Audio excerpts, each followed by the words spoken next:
ukwemera Imana kuva kera muri Isirayeli nico kigwanisho bari bafise.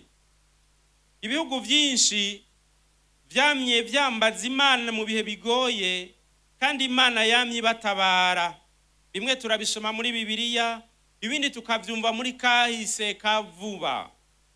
Gusenga sumugigwa, gusenga sukutugora, gusenga sukutugobera, gusenga sibirori. Nibive mu mutima koko, tugira ico dusaba, tugisabe kivuye ku mutima, tugisabe duhinduka, ico dusaba kizoba. Mugani twabisaba ku majambo gusa tutavyemera, tudashaka ko duhinduka, ico gihe bihinduka ibirori. Nigihe ciwacu uyu munsi, nigihe cyo guhindura ibintu, nigihe cyo guhindura ibintu ngo bigende neza gusumba, nigihe cyo kuzamura ivyazamye, nigihe cyuko ibitakunze bikunda, nigihe cyuko igihugu rero giheza ukavuga uti ngomba ndagihindura icamata n'ubuki, kuko ntivyikora. Tubwiza kukibungabunga, tukagiteza imbere, tukagifata neza ico gihugu c'isezerano. Erega ayo mabuye y'agaciro Umukama tubwira, nitwe tubwiza kuyimba, tukayadandaza, tukayahingura,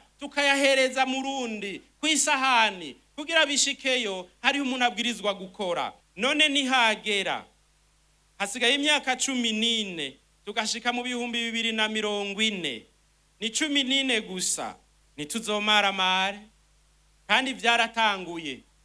Mbega tuzoba tugezehe? Ahubwo nyene muratubwira twebwe bato bato ico bisigura igihugu cifashe. Iryo jambo risigura iki kuri nyokuru? Risigura iki muhira ku mutumba? Tumenye ico turindiriye kandi bibandanije kutubibona. Barya abantu mwaduhaye ngo baturongore, barya batware dufise, mbere bamwe nabo twitoreye twizigiye yuko bazodutwara batujana aho hantu. Barya abakozi tumenyereye mu biro, babandanije kurya tuzi bakora. Ivyo bintu none mwumva bizoshika?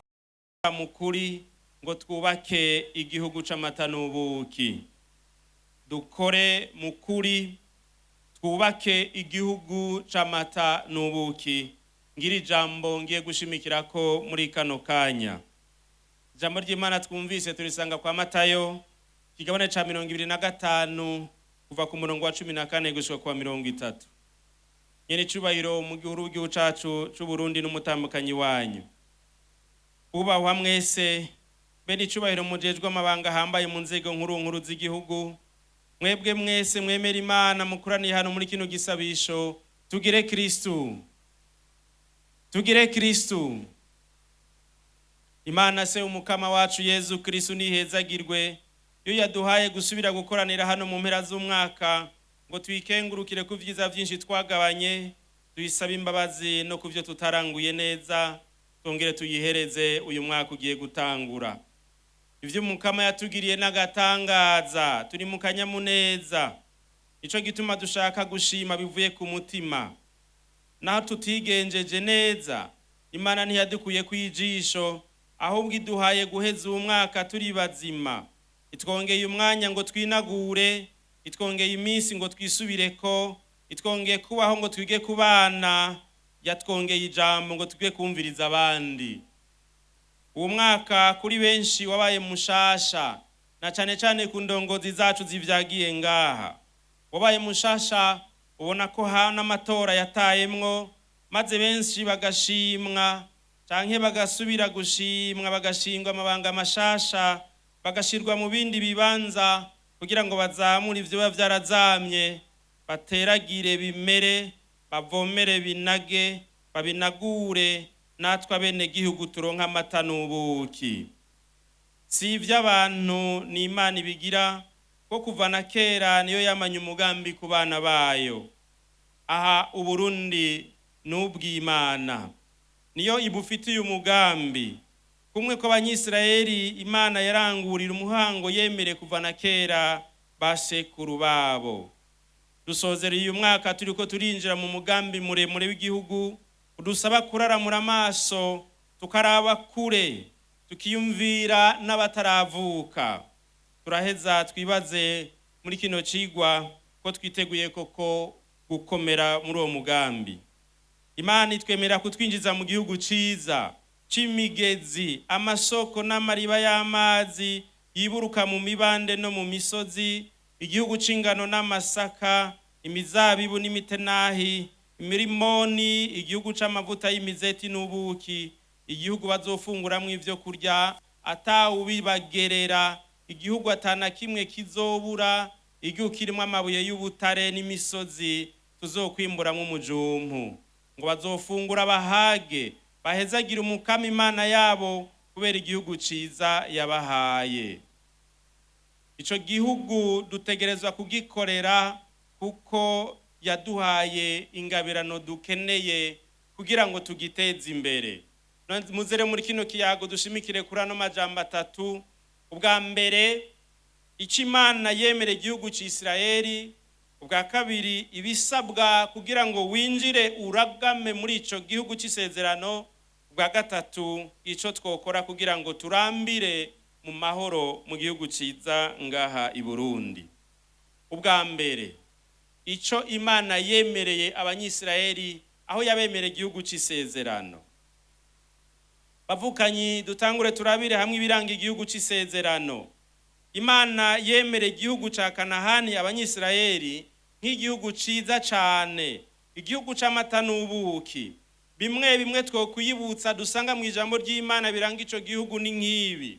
Ubwa mbere, Imana niyo itanga, niyo itoranya abayo ikabaha igihugu. Imana niyo itanga igihugu, nirongora igashiramwo abana bayo muri ico gihugu, niyibigira, niyibikora. Abanyisirayeli si igihugu bagwaniye, si igihugu baharaniye, ntibakironse kubw'inguvu zabo, ahubwo ni igihugu bagabiwe n'Imana, n'ingabirano, ni igihugu batoranijwe nayo, heritage. Imana yabwiye Ibrahimu iti abazokwamukako nzobagabira kino gihugu. Igihugu c'Isirayeli yari ingabirano y'Imana ku bana bayo. Ubwa kabiri, igihugu c'Isirayeli ni igihugu cimbuka canke cimbuka cane, une terre fertile et abondante. Igihugu c'isezerano muri Bibiliya ni igihugu cerekanwa nk'icimbuka cane, aho imfungurwa ari nyinshi bakaronka n'umusesekara. Ni igihugu gitemba amata n'ubuki, igihugu c'ubworozi amata, igihugu c'uburimyi ubuki. Iruhande y'ibihugu vy'ubugaragwa barimwo, Imana yabemereye bobo igihugu cahezagiwe kigwa imvura ikavomera imirima. Iti nzobaha imvura mu gihe cayo, isi izokwimbuka, ibiti vyo mu mirima vyama ivyamwa, muzosekura ingano gushika kwiyamura ry'imizabibu, iyamura ry'imizabibu naryo rishike kwibiba. Muzorya ivyo kurya muhimbe, kandi muzoba mu gihugu canyu mu mutekano. Igihugu Imana yemera si igihugu c'inzara, igihugu Imana igaba ni igihugu cimbuka cane. Bwa gatatu, igihugu c'Isirayeli Imana yemereye abayo ni igihugu c'umutekano n'amahoro. Igihugu c'Isirayeli nicagamburukira Imana, izobaha amahoro, umwagazi w'impene usigara ubana niyahora ari ntambwe. Yabemereye amahoro nyayo, ugutekanirwa mu babo no mu vyabo. Imana yababwiye iti muzoba mu mahoro mu gihugu canyu, nzosasagaza amahoro mu gihugu, mwiryamire atankomanzi. Nzozimanganya mu gihugu ibikoko bigira nabi, kandi inkota ntizosubira guca mu gihugu canyu. Imana yabemereye kwirukana ibikoko byose bikaze, gutsinda abansi babo, kugira ngo babeho mu mahoro muri ico gihugu yabatoranije. Imana ntigaba igihugu c'intambara, igaba igihugu c'amahoro n'umutekano. Ubwa kane, igihugu Imana yagabiye bene Isirayeli ni igihugu gifise imbibe. Igihugu Imana yemereye Isirayeli cari gifise imbibe zitomoye. Igihe ca Ibrahimu Imana bivuga muri rusangi, ariko buke buke ratevye iratomora aho gihera naho giherera. Iti kuva kuri Dani gushika kuri Berseba, no kuva kuri Mediterane gushika kuri Yorodani, ngico igihugu ndabagabiye ni igihugu canyu. Igihugu c'Imana kirafise imbibe, kandi babwirizwa kucakira no kukibamwo bakacuzura kuva aho gihera gushika aho giherera. ubwa nyuma igihugu c'Isirayeli Imana igaba ni igihugu c'isezerano ryo guhinduka bakamenya Imana koko. Igihugu co guhinduka, kwemererwa igihugu ntibigarukira ngaha ku isi. Imana aho yabagabira igihugu ntiyashaka ngo baze babe ku isi biherere ku isi. Imana yashatse kubemerera ubuzima budahera mu ijuru. Igihugu cera ndabazoragwa mu ijuru ni ingereranyo y'igihugu nyaco bazobamwo ubuzima budahera. Igihugu c'isezerano ni igihugu tuzobamwo imyaka itazohera. Imana ntitanga ibihera, Imana ntitanga ibisaza, Imana ntitanga ibitituka, idushakira ubuzima hamwe nayo mu ijuru. Iki gihugu co ngaha ku isi turwanira ni mburi y'igihugu nyaco dukwiye kurwanira gusumba. Ingene twiruka ngo tube kuri ino si, twabwirizwa kwiruka gusumba ngo tuze tube mu isi itazohera. Ingene twiruka turondera ubuzima kuri iyi si hera, twabwirizwa kurushaho kurondera ubuzima mu isi nshasha itazohera. Aho hantu Imana izohanagura amosozi ku maso y'abantu, urupfu ntiruzoba rukivugwa, nta kigandaro, nta mubabaro, nta marira azoba akihaba. Nico gituma ataco vyomarira umuntu gutunga ivy'isi byose arasha umutima wiwe. Nico gituma ataco bimaze kwiruka kuri ino si, ugasanga umuntu arinze ahenuka atigeze arondera iyo yariko araja hariya aja mu ijuru. Kuko Imana ntituraga ubuzima butituka, ubuzima bukuva ko umwanya muto. Imana ituraga ubuzima buzokwamaho. Ibintu bitanu twotora mu ijambo ry'Imana muri byinshi biranga igihugu c'isezerano, igihugu Imana igabira abana bayo. Ubwa kabiri, kugira ngo ico gihugu bacinjiremwo baragame, hariho ibisabwa, les conditions d'accès à la terre de promesse. Kugira ngo umuntu agishikemwo bisaba iki? Imana iratugabira, mugabe ikadusaba kwitegurira iyo ngabirano, kuraba ko tubereye iyo ngabirano. Iyo ngabirano Imana itanga ntibayakira bayayata, so gusemagura amasoro. Ce n'est pas un droit absolu. Kugira abanyisirayeli bakigabirwe bategerezwa kugororokera Imana, kugamburukira Imana. Ico gihugu kizobaca mu myanya y'intoki nibasenga ibigereranyo, la prostitution sacrée, ugusenga ibimana by'ibipagani. Nimwaza gupfukamira ivyo bimana, ico gihugu kizobaca mu myanya y'intoki. Ico gihugu kizogenda nimwasenga ibigereranyo, nimwagendera mu karenganyo. Ariko kandi nibisubirako bakigaya bakagaruka ku Mana, Imana izokibasubiza. Nihagera bagaca bugufi bakemera gusaba ikigongwe, ico gihugu Imana yabatse izoheza ikibasubize. Imana rero yonyene yarashinze ibisabwa kugira ngo ibegurire bwegu koko ico gihugu kibe rwabo bwite. Icambere nukwemera Imana no kuyigamburukira kugira ngo twinjire muri iyo si tuvuga, ico gihugu gishasha c'isezerano, ico gihugu twarindiriye turondera. Dutegereza kwemera Imana kandi tukayigamburukira, la foi et l'obéissance. Kugira rero kitwegukire, kugira abo banyisirayeli ico gihugu kibegukire, Ibrahimu yasabwe kwemera mu ntango, emera ico Umukama akubwiye, kwemera ico Imana ivuga. Iri jambo rirakomeye cyane, sukuyivuga mu izina ngo turahejeje, sukuyumviriza tukayitega amatwi tutabikoze. Dusabwa kwisubirako, tukareka gukora ibihushanye n'ishaka ryayo, tukareka gukora ibihushanye n'ivyo Imana yacu ishaka. Aho rero tuzoshika muri ico gihugu. Kwemera Imana sugusenga mu kivunga, sukuvyerekana mu buryo buboneka gusa, nukuvyerekana ahubwo mu bikorwa byo guheba akarenganyo, nugukora amabwirizwa y'Imana. Hari inyifato zituka Imana, zitera akagera Imana, mbere bamwe bakigenza nk'uko womenga Imana ntayiriho, abandi bakigenza nk'uko umengo nibo Mana. None tuzoja muri ico gihugu gute kandi Imana twarayisubirije tukaba Imana mu kibanza cayo? kwa kundi kwa abavyeyi bacu ba mbere yaciye ibirukana mu murima yari yabaremeye. Kwemera Imana no kuyigamburukira.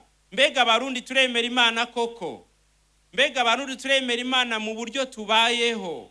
Mbega abarundi wo twihweza turemera Imana tukayigamburukira? Nimba tubikora, aho rero twizigire kwinjira muri ico gihugu, kujabuka Yorodani tukinjira muri Kanahani. Ubwa kabiri, igisabwa nukudatakaza umwizero be no kurinda, no courage, kurinda. Ukwemera Imana kwamye ari kirwanisho gikomeye. Ukwemera Imana kuva kera muri Isirayeli nico kigwanisho bari bafise. Ibihugu byinshi vyamye vyambaza Imana mu bihe bigoye, kandi Imana yamye batabara.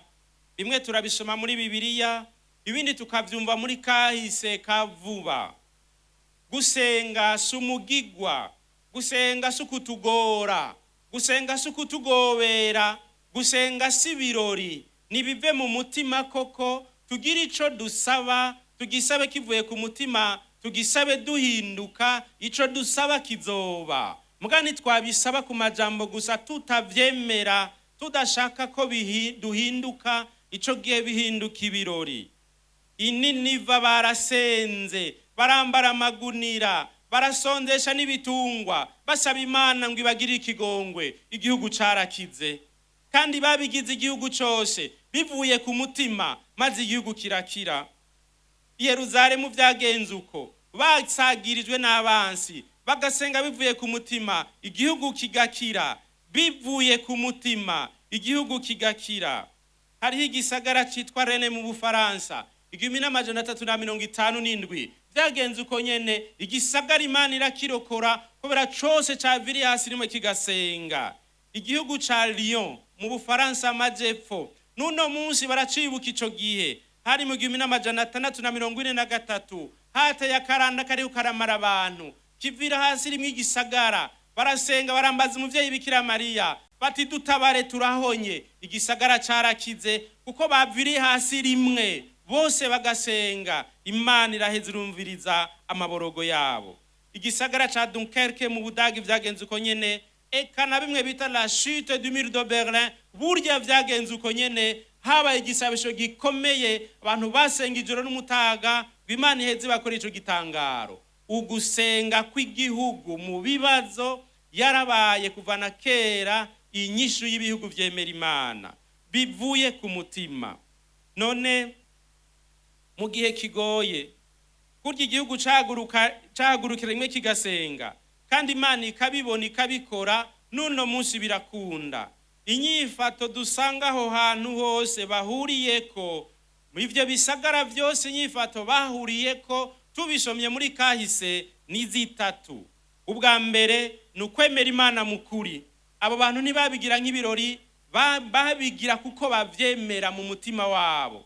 Bakemera ko ivyo bakora bavuga bishoboka, bakwemera ko Imana babwira yumva, bakwemera ko Imana babwira ifise ububasha, bagaheza bakayisenga rero. Ubwa kabiri kwari ukugaya ibicumuro bakoze, bagasaba imbabazi. Ugugaya igicumuro wakoze ukabigira kubw'inyungu z'igihugu, kugira ngo igihugu kiveyo, ntigihitanwe n'umwansi, ntigihitanwe n'amahano. Ugafukama wewe kubera uzi ko niwigaye ukisubirako, Imana iheze ikumviriza igisabisho c'igihugu cayo. Nuko bagira umwe wese akisabira ikigongwe, bose bari kumwe bagaheza bagasenga. Imana ikagira imbabazi, ikavyura impuhwe, igaheza ikabakiza. Ica gatatu nuko babigira baciye bugufi, bimwe bivuye ku mutima, bagapfukama. Erega iyo umuntu yumva ari Imana yopfukamira ikindi giki? Biragoye ko twoca bugufi mu gihe twumva turi bakuru banini cyane. Kugira dusenge bivuye ku mutima bisaba guca bugufi, ukaja muhira ugapfukama, amavi agashika hasi. Ijambo adoration risigura gukoza umunwa hasi, gukubita inkoro hasi imbere y'uri Imana kuri wewe. Ivyo nivyo vyamye bikiza ibihugu, bose bemeye bagapfukama, bakemera ko bari ubusa imbere y'Imana, bagatakambira igihugu bigizwe n'indongozi birakiza. Nguko uko tubisanga muri kahise, tubisanga abandi bamye babigira, kugira natwe ibisabisho byacu bishikira Imana dusabye kuyemera bivuye ku mutima, kwicisha bugufi no guheba akabidukora. Ahandi ho ibisabisho byacu biraruhisha Imana, biranditse mu ijambo ry'Imana. Ica gatatu gisabwa ngo dushobore kwinjizwa koko muri ico gihugu nukudahemuka no kugendera ubutungane mu maso y'Imana, la fidélité et la justice. Imana yacu, iyi Mana turiko turavuga hano, iyi Mana Uburundi busenga, iyi Mana y'abasokuru, iyi Mana ya Ibrahimu na Isaki na Yakobo, iyi Mana ntibangikanywa. Notre Dieu est jaloux. Imana ifise ishari rikaze, irashavura, igashavuzwa na twebwe mu gihe turiko turayihindurira, tukayibangikanya, tukayisubiriza. Kugira abanyisirayeli baragame mu gihugu yabagabiye, basabwe kudatirigana na gato ngo bayishayeko. Nico gituma cazira kuja gusenga ibimana vyakozwe n'abantu. Handitse ngo bishitse ko wibagira Imana yawe ugakurikira izindi mana, niwazikorera kandi ugakubita inkoro hasi imbere yazo, ndabikurahiye uyu munsi ko muzotikira nk'ibihugu Mukama yatikije imbere yanyu, niko muzotikira kuko mutumvirije ijwi ry'Umukama Imana yanyu. Bishitse ko wibagira Imana yawe ukihenda ugakurikira izindi mana, ukazipfukamira ukazita Imana, ukazizera ko ubuzima bwawe, ukazihereza ibyo uzishikanira. Hariho Imana uhora uvuga ukayita Imana, maze ukayihindukirira ukayibagira, ugapfukamira ibindi bintu. Kurya nagiriye ibindi bihugu niko namwe nzobagirira. Iryo ni ijambo ry'Imana. Aya majambo arateye ubwoba, aya majambo aradukebura, akadukaburira gukunda Imana, kugaruka ku Mana. Umukama ntatinya kutugabisha.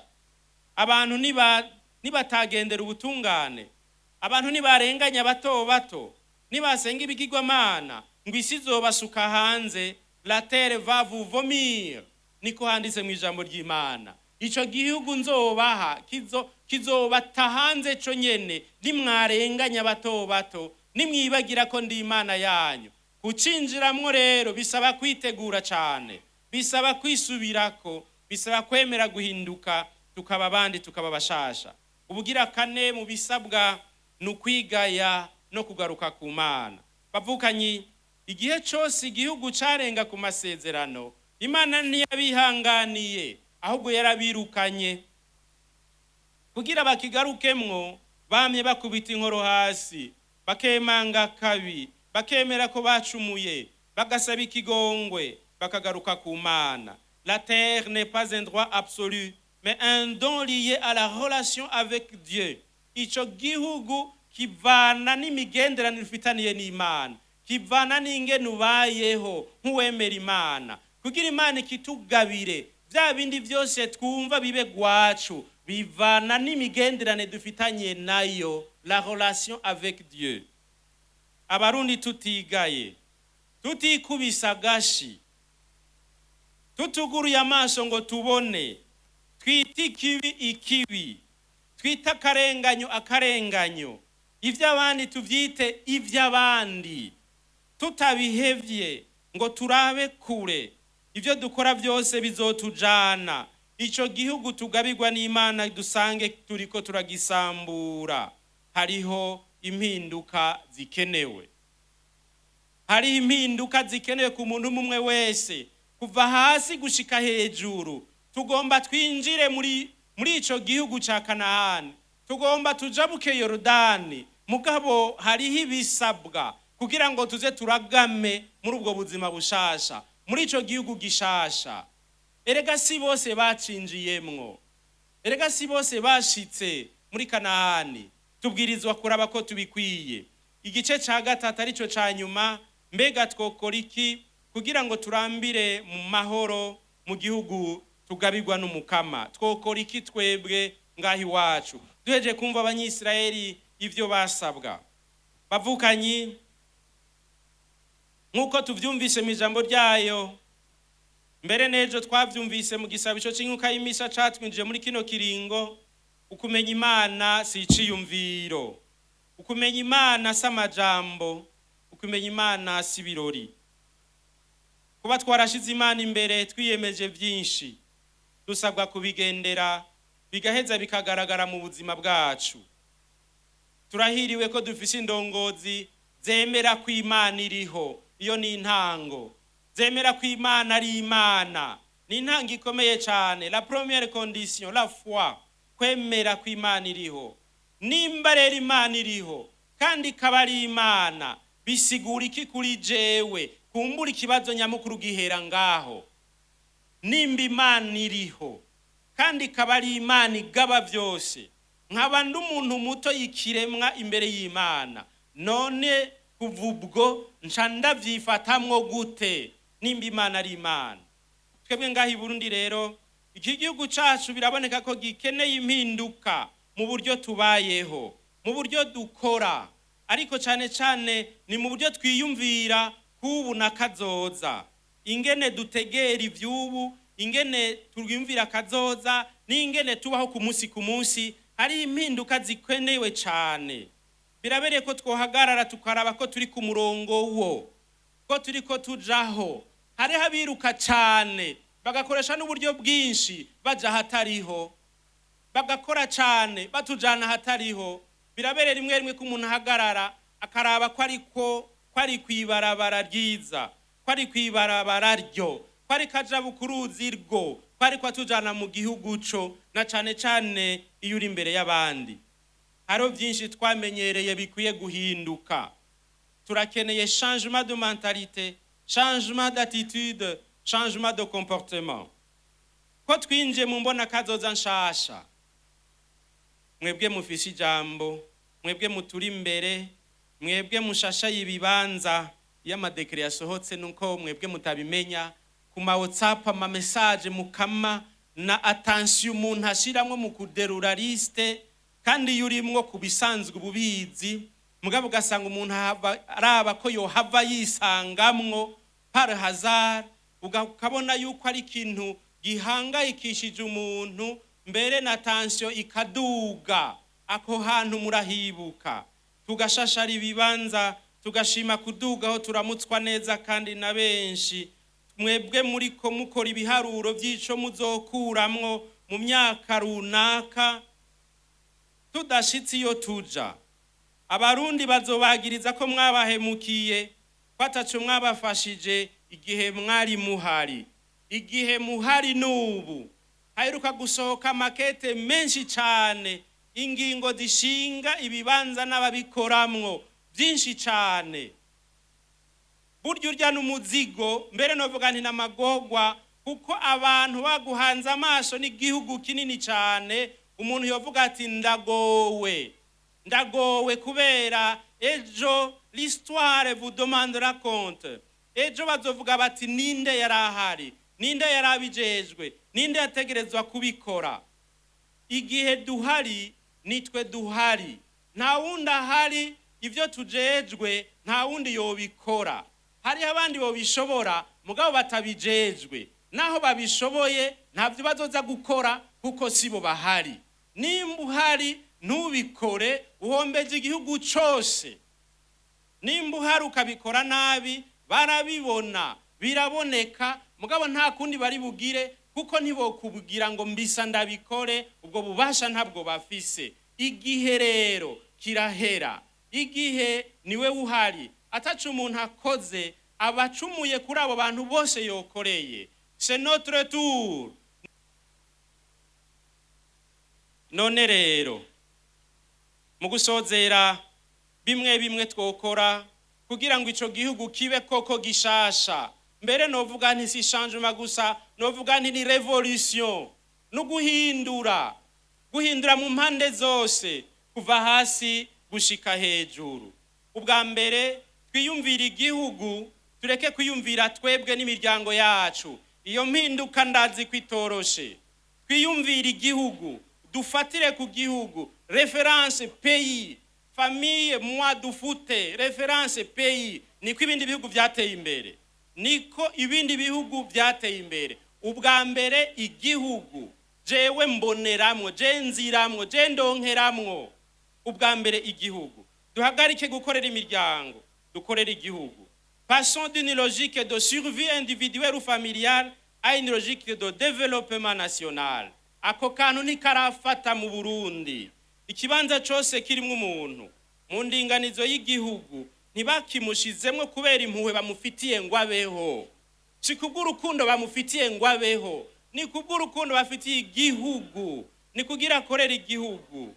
Birababaje kandi biri no mu nzego nkuru zimwe zimwe z'igihugu kumva mission zifatwa nk'agashimwe, akaryo ko gufasha umuntu azoja kuzana ico yari yiteze, naho bipfira niho mubona tutavayo. Ni ryari hazobaho des missions patriotes sans commission? Inganda tujamwo tubanje kuriha ubumenyi dukuramwo zigahagarara, zigatangura nako. Amanama badatanga amahera ahubwo batanga ubumenyi. Amanama tuyajemwo kurondera y'ubumenyi. Mbere rimwe hariho amanama tubona abakuru bacu baza kugurura bikabagora ko baza mbere, ukabona kumengo ntibakorera igihugu, ukabona kumengo hari ikindi kiri inyuma, kandi bariko barakorera igihugu koko. Ico cyose dukora dukorere igihugu, twiyibagire dukorere abarundi, dukorere uburundi. C'est ça le patriotisme.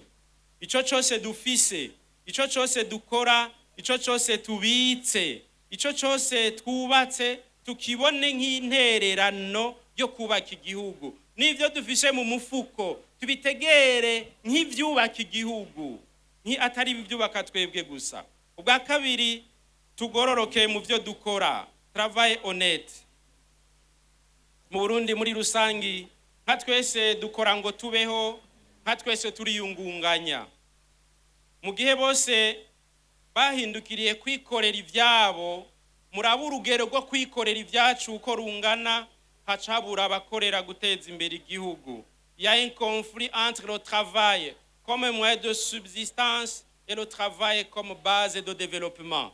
Aho hantu hari akantu kataryoshe na gatoyi, aho umuntu wese akora yirondera mu kazi, akumva ko akora yikorera, ari bake bariko barakora barondera guteza imbere igihugu.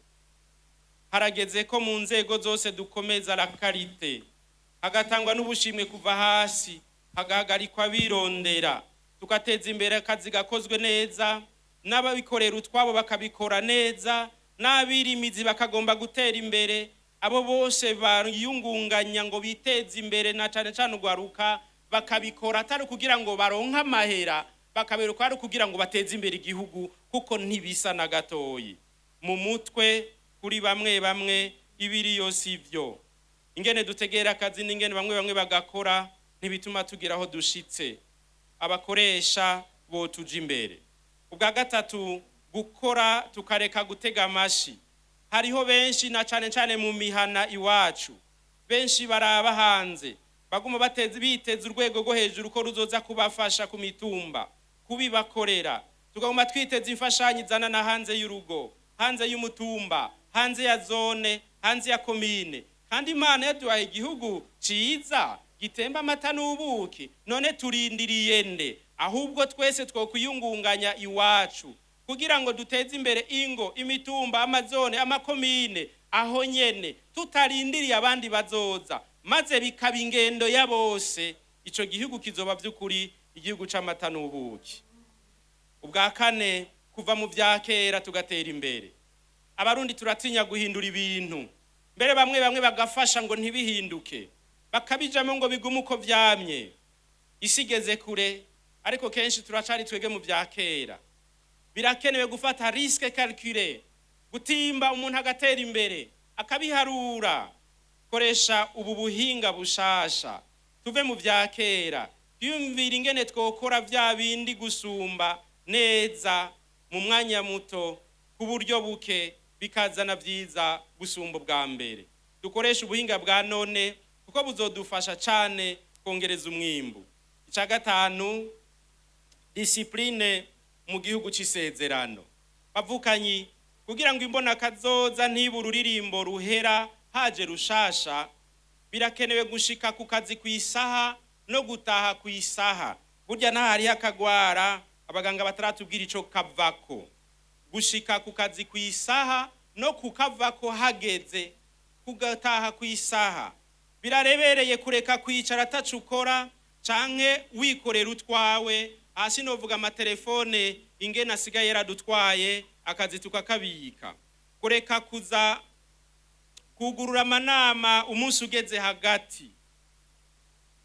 Abantu baza kugura amanama hirya no hino ugasanga baje saa 5. Uwo munsi ubupfuye, kandi mu gihe nk'iki turimwo cimbona kazoza nk'iyi, ivyo sivyo, kuko bica bituma ivyateguwe vyose bica bipfa. Mwoba mufashije cane mushitse ku isaha, bigatangura ku isaha, umuntu agashika kuco yarondera. Biri mu vyerekana ko twahinduye umurindi w'ibikorwa. Gusonera ibiringo ibikorwa bitegekanirijweko, amadosi akareka kuvundira mubiri wacu, ico ni igicumuro kuba turindiriye. Gufata neza ivyo ku kazi avec responsabilité, transparence. Mu gihugu c'isezerano umwe wese yumva ko ari gwiwe, kandi akanka ntihagire ico mwononekarana. Gukoresha amahera y'igihugu n'umutima ukunda igihugu koko. Kwiga kugira planification. Kumviriza abo musangiye ibikorwa, abagukurira n'abukurira. Umuntu hakugurira umutima abandi ngo batange intererano kuvyo akora. Ni intambwe mu bihe bishasha. Muri Korea y'Amajepfo, kugira ngo bashike ku rugero rw'iterambere rushimishije, hari hicivugo iwabo kivuga ngo le travail d'abord, le plaisir ensuite. Le travail d'abord, bimitsa akazi. Kwimika akazi, umuntu wese kuva ku mwana gushika ku mutama akimika ikitwa gukora akazi, kandi akagakora ngo abone ko aronse ico yashaka, kandi akironse kije gisa neza. Bikaba mu kwiyumvira mu buzima bw'abantu, ugasanga abantu barahindutse, bose bahindutse abakozi. Ico gihugu kiduga kiboneka. Ubwa nyuma, kubona kure. Kubona kure.